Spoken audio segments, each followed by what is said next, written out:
High কমিশনে ঢুকে জাতির পিতার ছবি নিয়ে অপমান করেছে। এত সাহস কোথা থেকে পায় আমি জিজ্ঞাসা করি।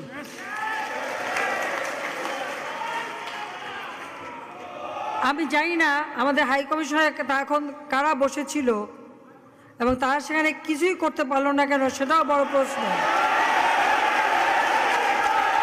আর আমি আমার প্রবাসী যারা বাঙালি, না আমার প্রবাসী বাঙালিদেরও আমি বলবো যে যারা এই ঘটনাগুলি ঘটিয়েছে তারা চলাফেরা করে না, তাদের দেখেন না।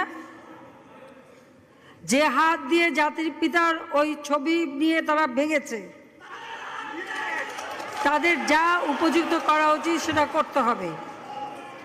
কারণ জাতির পিতার নাম মুছে ফেলার চেষ্টা করা হয়েছিল, তো তারিখ যেহেতু দূরের কথা, ওর বাপ তো চেষ্টা করেছিল এই নাম মুছতে, ওর বাপও চেষ্টা করেছে, মাও চেষ্টা করেছে। তারা কি পেয়েছে নাম মুছতে?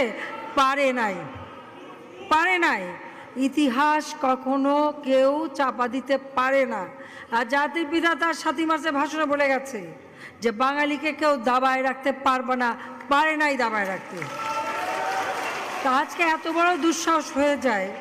হ্যাঁ, আমি প্রধানমন্ত্রী এসে আমারটা যা করুক ওটা আমি কিছু মনে করি না, কিন্তু যিনি আমাদের জাতির পিতা, যে আইন আছে, সেখানে হাত দেবে এত সাহস কোত্থেকে পেল?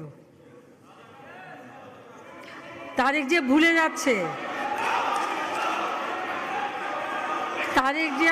যাচ্ছে যে তার মা দুর্নীতি করে জেলে গেছে।